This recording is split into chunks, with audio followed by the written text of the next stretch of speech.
welcome to Stuie's Garage. Today we're learning how to swap out the EGR valve on a 1.8T Audi. So first you remove these two Allens. There's one here and there's one up here. And then you're going to want to undo this hose clamp. And you can undo this hose clamp too, or just loosen it.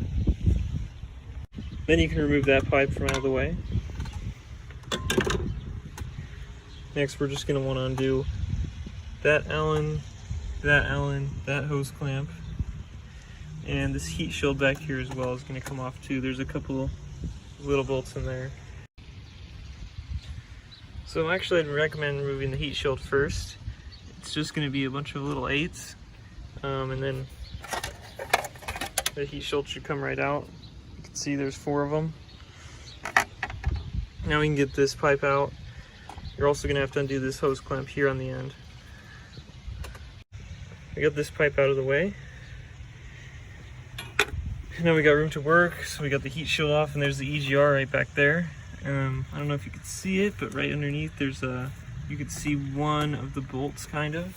The hard part about this is there's 3 bolts that go into the block. The one we can see right now is this one, and there's just not a lot of room back there, so I'd recommend getting into your old fashioned Allen wrench kit and using a disc 5 to get those 3 bolts off, and I'll do that. It's very hard to see and it's hard to do with a hot engine as well.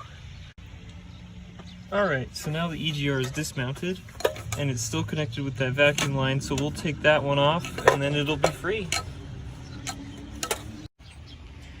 Alright, so here's the old one off, and what's amazing is I cleaned this not even that long ago and it's still just filthy. I think I had this off only like 5 months ago, and it just got all carboned up again. So bad. Look at all that. But now we got a nice fresh new one. Also, when you remove it, be careful not to lose your gasket, or drop anything for that matter behind the engine. There's the 3 bolts. If you drop anything down there, good luck getting it back. Alright, got it all put back together. It's finished. See how it runs.